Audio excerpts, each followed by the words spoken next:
Olá pessoal, tudo bem? Estamos aqui para mais um episódio da Conexão Control ID. Estou hoje aqui com o Valério, meu parceiro. Olá, aqui de fábrica. Tudo bem, Valério? Tudo bem, tudo jóia? Muito bom dia.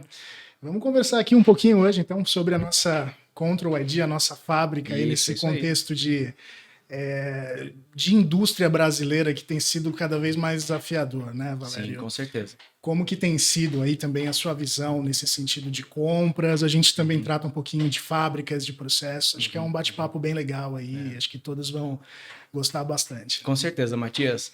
Olá, pessoal. Eu sou o Valério, sou diretor de Supply Chain da Control ID. E como o Matias falou, a gente vai aqui bater um papo, né, sobre essa conexão aí, né, essa sinergia que a gente tem, né, Matias, e fazer tudo funcionar lá, né? Já são quase 300 pessoas aí que estão lá trabalhando com a gente, né? E é motivo de bastante orgulho, né? A gente vê tudo funcionando lá como se fosse várias engrenagens ali, sempre muito bem coordenadas, né? É verdade. Crescemos rápido, né, Sim, Valério? sim. A gente saiu ali de mais ou menos umas 180 pessoas. Em um ano, a gente já está beirando ali 250, talvez 300. É um número bem expressivo ali para uma empresa que cresceu muito rápido e vem crescendo, né? A gente tem notado a Control ID cada vez mais em destaque nesse cenário, não só da indústria, mas principalmente nessa questão da indústria de segurança eletrônica.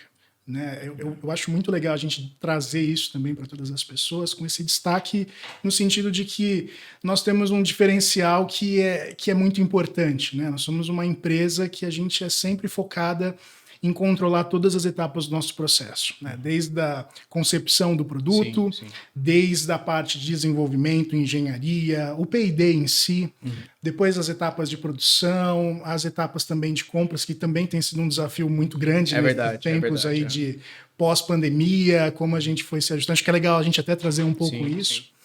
E a Control ID, ela tem muito esse sentimento desde o começo, né? De ser uma empresa muito voltada para dominar ali todas as etapas, para a gente ter ali um cenário eficiente e de alta performance. Né?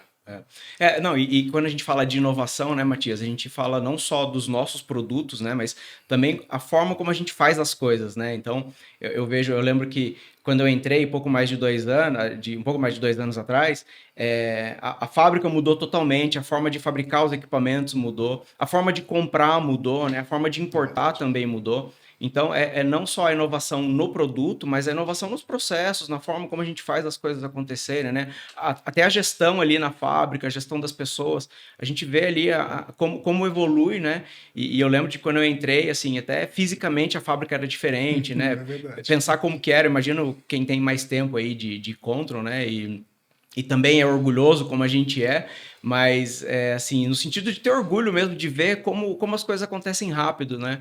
Eu lembro que logo que eu entrei, a gente já estava falando ali da Catraca Next, né? Que ia ser um lançamento e o desenvolvimento de fornecedor, como aconteceu rápido ali a concepção do produto, o desenvolvimento de fornecedor. E pouco tempo depois a gente já estava ali fabricando as primeiras catracas para serem vendidas, né? E hoje é um sucesso aí de vendas, né? Então, de fato, dá bastante orgulho para a gente ali e ver cada peça ali que a gente coloca a mão, que a gente aprova o pedido, né? Ou negocia ali, às vezes, com o fornecedor e consegue, de fato, trazer o produto para ser montado, é motivo de bastante orgulho quando a gente anda lá na expedição e vê a caixa da catraca lá sendo mandada para diversos clientes aí, para o Brasil e para o mundo, né, Matias? É verdade. Teve uma expansão incrível, inclusive nesse cenário internacional, né? Acho que isso faz parte desse crescimento, inclusive de pessoas, né? A gente costuma até brincar, né, durante essas reuniões que nós temos com as direções, que a Control ID sempre foi uma empresa de pessoas. Pessoas no sentido de que são pessoas que se esforçam, são pessoas que estão dando ali o seu melhor dia a dia, né? E isso faz a diferença. Na fábrica mesmo, né? Nesses últimos 2 anos, a gente teve ali um aumento de infraestrutura muito grande, né? Fora os galpões novos, fora ali a questão das máquinas de montagem em superfície, mas nada disso é suficiente se a gente não tem uma equipe ali que está com garra, com vontade de fazer acontecer, que está bem engajada aí. Eu acho que isso é que vai fazer toda a diferença, principalmente aí nesse próximo ano, que a gente espera crescer e continuar de uma forma bem sustentável. Com certeza. E quando a gente fala de pessoas, né, Matias, acho que o legal, assim, é ver como as pessoas estão se adaptando e gostando de crescer junto com a gente, né? Eu falo isso porque quando a gente fala de volume, quando a gente fala de produto novo, né? É legal ver a expressão das pessoas ali na fábrica, no supply chain, na engenharia, né, em todas as áreas. Seria injusto aqui falar áreas, mas em todas as áreas de forma geral. Mas o brilho que a gente vê nas pessoas, cada vez que a gente fala de criar um produto, ou de que a gente vai crescer, ou de que tem um lançamento, né? E de novo, como as coisas acontecem rápido, né? Então a gente fala ali da concepção e de repente a gente já vê lá a Ideface Max na fábrica, já vê material chegando, já vê o pessoal fazendo teste lá na fábrica, testando a amostra e se certificando ali que no fim do dia o cliente vai ser ali abastecido, e depois tem toda a parte do suporte também, que é muito bem estabelecido também, né? Então, e isso para nós também é um motivo de orgulho, né? Ver o engajamento das pessoas cada vez que a gente traz uma coisa nova. Eu lembro que quando a gente falou de trazer a Yali para a Extrema, a gente comentou ali como que seria, e o pessoal, não, pode trazer, vamos fazer acontecer. O pessoal foi para Porto Feliz, fez treinamento, né? E hoje também ali já tá o processo já rodando super bem também, né? Então, só dá certo por causa disso. É né? isso. Tem que ter pessoas ali. Eu até trago o meu próprio exemplo, porque quando eu entrei na ControlD, deram um estagiário da parte lá de desenvolvimento. Passei um pouquinho ali para engenharia. Olha só. Então, para mim, é mais só do que uma empresa. Virou uma casa onde a gente tem pessoas que a gente conversa diariamente, tá todo mundo ali com o mesmo foco, né? Que é até o que a gente conversa, né? Sim. Meu trabalho como diretor de fábrica não é só produzir e entregar para o Valério que vai ali tocar a parte do supply e logística, mas a gente tem um foco em conjunto que é atender o nosso cliente final, trazer valor, prestar um bom serviço para que a gente sempre esteja ali na vanguarda do que é o melhor atendimento, o melhor produto, sempre olhando sempre para a qualidade, porque o nosso cliente sempre é o nosso final, né? Não existe outro objetivo. E é legal falar de desafio também, dos nossos desafios, né, Matias? Eu lembro que há algum tempo a gente teve informação de que teve um navio que estava trazendo containers com material para nós, e teve uma tempestade ali na costa da África e alguns containers foram para o mar, né? E aí surge a dúvida, o que fazer, né? É coisa inesperada que a gente não sabe o que fazer. Então, tem ali que ter também o discernimento, né? E o pensamento rápido de tomar uma decisão. Então, naquele momento, sem saber ainda se a gente tinha material nosso no mar também, mas tinha alguns containers que caíram, a gente na hora tomou a decisão de já pedir para o fornecedor preparar mais material e mandar aéreo. Então, assim, tudo isso pensando sempre no atendimento do cliente, né? Para a gente garantir que o trabalho que é feito ali no dia a dia não vai impactar o cliente que vai receber o material. Então, isso é muito importante também. Então, são desafios que não tem uma receita de bolo como resolver, verdade, né, Matias? É verdade. É o dia a dia que vai se mostrar ali as pessoas, né? Com dedicação para fazer acontecer. E até falando um pouquinho disso, Valério, sobre assim as suas ideias e planos para 2026. Eu sei que a gente vai crescer e vamos crescer rápido também, né? Acho que do ponto de vista de fábrica, a gente até já bateu alguns papos sobre isso, né? Tem ali uma ampliação também de infra, mais pessoas, mais processos. Hoje a gente está falando ali de praticamente 3 linhas principais, né? De montagem dos acessos faciais, não faciais e catracas, basicamente, e além do relógio de ponto. Mas tem um desafio grande também para o ano que vem. A gente tem aí um cenário externo bastante conflituoso, mas mesmo assim a Control ID ela tem ainda superado esses desafios, né? Do ponto de vista de compras, assim, logística, o que você acha que vai ser esse cenário para 2026? Matias, é sempre um desafio, né? A gente tem aí questões que acabam impactando a gente de alguma forma ou de outra, seja negativa ou positiva, né? E o supply chain tem que ter essa agilidade, tem que ter essa capacidade de entender o cenário macro e traduzir isso para ações que façam com que a gente mantenha a sustentabilidade do negócio. O que eu quero dizer com isso? Se tem um navio que tomba na África, ou se tem uma matéria-prima que vai faltar no mundo, que vai fazer com que a gente tenha falta de algum componente, o supply chain tem que estar sempre à frente dessas possibilidades ou dessas variáveis e garantir que a gente vai ter ali sempre um plano B. Seja nacionalizando alguns fornecedores, seja desenvolvendo um second source, ou às vezes até pensando em produzir produto dentro de casa, como a gente já fez com impressora 3D, né? Sim. Então, Eu vejo que isso é um caminho. Então, o supply chain tem que estar sempre preparado para abastecer a fábrica, seja o que for e seja como for. O segundo ponto é a gente acompanhar a tendência de mercado. Então, a gente vê muita tecnologia em warehouse, a gente vê muito uso de coletor, a gente vê muita inteligência artificial, né? A gente ainda está naquela fase de pensar no mapa de calor ali para fazer o pessoal da fábrica, da logística andar menos, onde tem o material que mais sai para andar menos, o material que sai menos, deixar mais longe da separação. Mas tem uma parte ali de tecnologia também que a gente pensa para 2026. Então, melhorar o WMS, é pensar em coletores para produção, é pensar em um Kanban, como já está sendo feito na fábrica, né, para melhorar o abastecimento, evitar muito o trânsito de material, seja ele físico ou só no sistema, mas evitar muita transferência de material. Então, eu penso que tudo isso pode e deve ser melhorado para 2026 de novo, sempre pensando na sinergia que a gente tem ali, fábrica e supply chain, né? Porque Com certeza.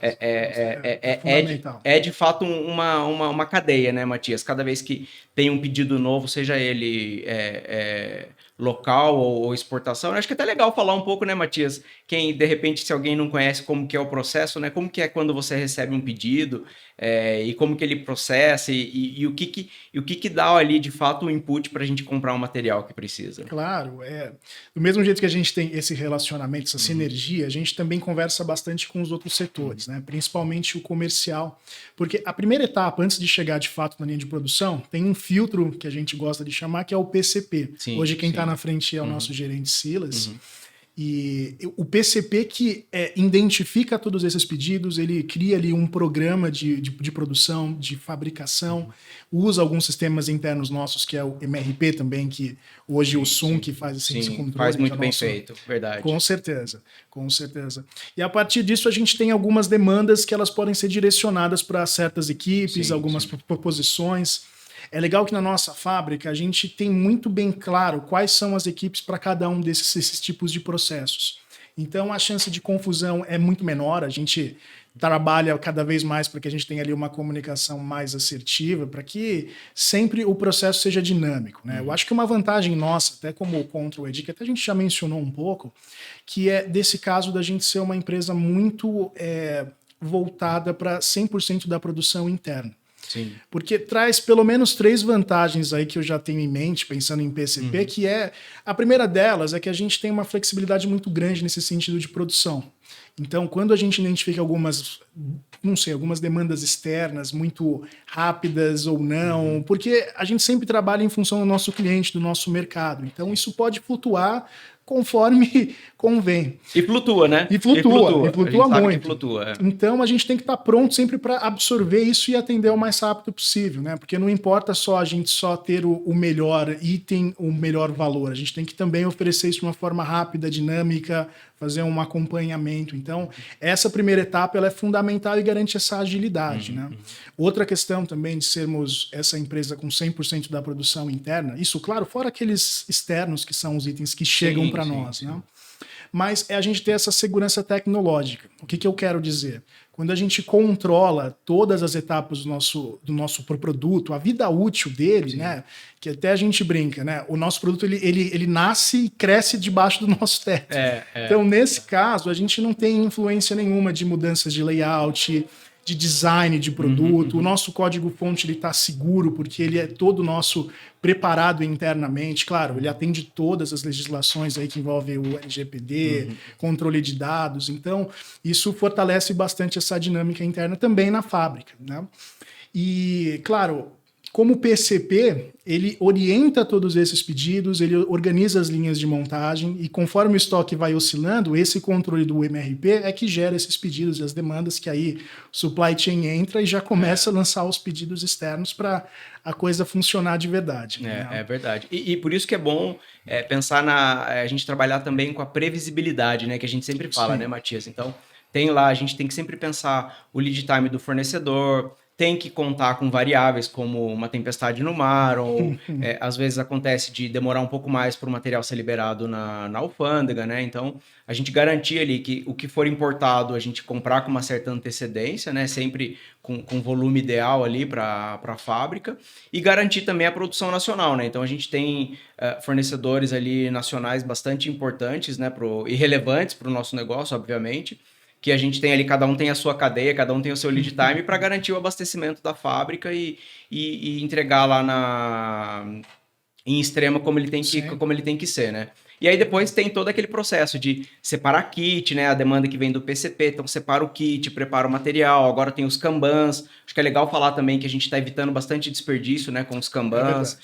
Tá levando para a linha de montagem só realmente o material que precisa ser levado, o material que realmente vai ser consumido, né? E o que não é consumido volta para o estoque, então garantindo também um inventário bem assertivo ali, todo mês que a gente faz o acompanhamento, né? E obviamente garantir que o nosso principal cliente interno, que é a fábrica, esteja abastecida do produto certo, na hora certa, na quantidade correta, para garantir o bom funcionamento e a montagem dos produtos. É verdade, Valério. Essa questão, principalmente do Kanban que você trouxe, que acho que é algo que a gente já tem sonhado por algum tempo, né? E agora isso já virou um plano de ação, é uma iniciativa que eu acho que vai trazer frutos muito rápidos para toda a empresa de uma forma geral, principalmente, porque se a gente começa a olhar desde há 2 anos atrás, quando a gente começou a pensar nesse conceito, otimização de processos, que na verdade, quando a gente está falando disso, a gente está falando da cultura mesmo de melhoria contínua, o Kaizen de maneira geral. Né? Então, como que a gente cada vez mais olha para o futuro, aprendendo com o passado para que cada vez mais a gente tenha ali oportunidades de melhoria que sejam, digamos assim, que sejam a baixo custo, mas que a gente consiga ter sucessos e mais casos envolvendo pessoas principalmente, né? Tanto que para o ano que vem mesmo, né, a gente tem vários projetos de desenvolvimento das nossas lideranças, que eu acho que para ser sincero, eu acho que é que vai ser o divisor de águas. Esse ano a gente já teve vários processos internos também das nossas lideranças, tanto fábrica, produção como logística, e eu acho que isso vai trazer uma força muito maior, porque não adianta centralizar mais, não em mim, não em você, ou quem quer que seja. A gente tem que trazer pessoas que estejam ali engajadas para funcionar sem que precise da nossa atenção ali o tempo todo. Claro que a gente tem que olhar para processo, melhorias, mas a gente tem que construir uma equipe e pessoas que estejam prontas para fazer o trabalho. Eu concordo totalmente e é legal dizer, né? E a gente nota ali, a gente sempre fala isso, que acho que eu e você somos as pessoas da liderança ali que mais estão na fábrica, né? Você muito mais, você todos os dias, e eu como tenho a equipe lá na logística também. E a gente vê a diferença, né? Quando a liderança começa ali a se envolver mais em treinamento, entender um pouco mais o papel do líder, o que a equipe espera, o que nós esperamos também, né? Tanto do supervisor, do líder. É legal ver que eles também começam a se perceber de forma diferente e passam a dar um resultado diferente, não só no resultado da entrega do fim do dia, mas também fazer uma gestão de pessoas, acompanhar o desenvolvimento da equipe, trazer pessoas que têm ali a cultura da Control ID, né, ou que se encaixam melhor numa cultura que a gente espera, né? E isso é muito legal e ver que as pessoas vêm e ficam, né? Eu sempre falo ali do pessoal da logística que a gente está formando ali uma equipe, né, já há algum tempo, mas é muito legal ver que as pessoas elas vêm, gostam, ficam e querem ficar cada vez mais porque elas acreditam no crescimento da empresa, elas acreditam no crescimento delas enquanto profissional, enquanto pessoa, né? E carregam isso para dentro de casa, né? Quantas vezes a gente entrevista gente lá em Extrema, porque meu tio trabalha aqui, porque minha mãe trabalha em tal linha, porque o meu marido trabalha aqui, eu quero trabalhar também. Então, isso é muito legal também, né? A gente pensar ali São bem influenciados,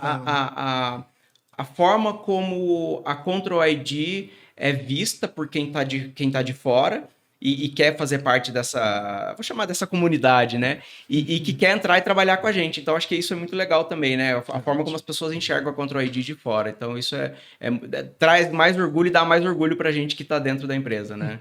Com certeza. Legal. É o que faz diferença, né? A Control ID sempre foi uma empresa de pessoas. Eu volto a falar nisso porque eu acho que é o que vai nos fazer crescer de uma maneira sustentável em 2026, 2027 e tem muito chão aí pela frente. Eu acho que a melhoria que estamos fazendo vai ter resultados importantes aí para a gente ter um 2026 ainda melhor do que foi esse ano. Com certeza. Legal, Matias. Acho que assim, pra gente caminhar aí pro fim, acho que vale a gente falar um pouco da Black Friday, né? Que é um evento que traz bastante, que movimenta bastante a fábrica, né? As nossas equipes ali, movimenta a empresa de forma geral, né? Mas, assim, movimenta bastante a fábrica ali, a gente vê uma agitação ali fora do comum, né? Fala um pouco de como que é a Black Friday na fábrica, pro pessoal ali até ouvir um pouco como que é, né? A agitação, acho que é legal. A Black Friday é um momento, assim, muito movimentado na fábrica, por assim dizer, né? Porque é aquele momento que tá todo mundo bastante engajado com todas as entregas, o comercial sempre faz um trabalho sensacional ali, então são muitos pedidos que aparecem, então a gente tem que se organizar. Claro que a gente não se prepara em novembro, é um planejamento que dura o ano todo. Sim. E aí tem esses eventos que vão aparecendo. Então, a gente tem cada vez mais vivido uma Black Friday de uma maneira mais sustentável e mais organizada. Acho que isso tem a ver com muitos trabalhos que vão acontecendo. Então, o do próprio Silas, e eu volto a trazer ele nesse tipo de conversa, do Sum nas compras, do João, que faz ali os indiretos, ou fazia agora como coordenador. E aí o seu também, nesse controle de pedidos. Sim, então, eu acho que é um trabalho que cada vez mais a gente tem fortalecido com todas as equipes para fazer dar certo. Né? Então, esses últimos dias a gente tem feito ali um pouco mais de esforços, performance, porque é um momento mais atípico, mas as equipes têm feito um excelente trabalho, assim, eu sinto muito orgulho de dizer isso, porque eu tô lá todos os dias, eu fico também com as equipes, eu vejo as pessoas interessadas em fazer acontecer, e sem desprezar o que é crítico, o que é rigoroso, que são os nossos processos, a parte de qualidade. Então, a gente, mesmo com esse esforço, a gente não abre mão de testar os produtos, de verificar com qualidade, de simular o uso, para que o cliente ainda tenha a melhor experiência no fim das contas. Né? Eu acho que esse espírito é que faz a fábrica como um todo, sendo produção ou logística, ter esses resultados fantásticos aí que tem sido nessa Black. Com certeza. Eu concordo e eu vejo, né? Eu tô quase o mês todo lá na fábrica também, eu vejo que de fato assim, a gente começa a colher resultados de coisa que a gente plantou lá atrás, né? Então, sim, colocar processo, motivar as pessoas, né? Então, tudo isso começa a refletir em meses um pouco mais puxados como a Black Friday, né? Ao invés de ver todo mundo ali. É uma movimentação, mas é uma movimentação agitada, controlada, organizada, né? Então, seguindo o processo, mas é um volume que a gente sabe que é maior do que a gente está acostumado aí, né? Então, uma vez mais vai ser um sucesso aí. Legal. Não, é bem legal. Assim, em termos de volumes, foi impressionante. A gente teve quase o dobro do que a gente esperava ali no comecinho do ano em termos, por exemplo, dos nossos faciais. Então, é ótimo não só para a fábrica, mas como empresa, porque a gente vê os nossos produtos cada vez mais espalhados aí por todos os lugares. Então, na fábrica, às vezes não é raro você ouvir alguém falando, poxa, eu vi um produto da Control ID pela televisão, sabe? Então dá esse sentimento de pertencimento, que é super importante. Sim. Então, eu fiz parte quando eu montei esse produto e agora ele está ali junto com o meu ator favorito, jornalista, não sei, mas a gente está fazendo parte agora e mudando a história, nossa história principalmente, mas fazendo parte um pouquinho dessa história do Brasil, né? Pensando na segurança eletrônica. Isso é memorável, memorável. Do Brasil e do mundo, né? Para a gente encerrar aqui, do Brasil e do mundo, né? Porque a gente tem aí exportado também produtos, posso dizer que praticamente para o mundo todo, né? Então, é de bastante orgulho aí a gente falar que não só no Brasil, mas no mundo todo a Control ID está presente, né? Sensacional. Muito bom, Matias. Legal, obrigado aí pela conversa, né? Uma vez mais aí a gente bateu um papo bacana. Obrigado, Matias. Legal. Muito obrigado. Agradeço também a todos que estavam conosco presente. E esse foi mais um Conexão Control ID. Um abraço a todos. Isso aí. Até mais. Obrigado, gente.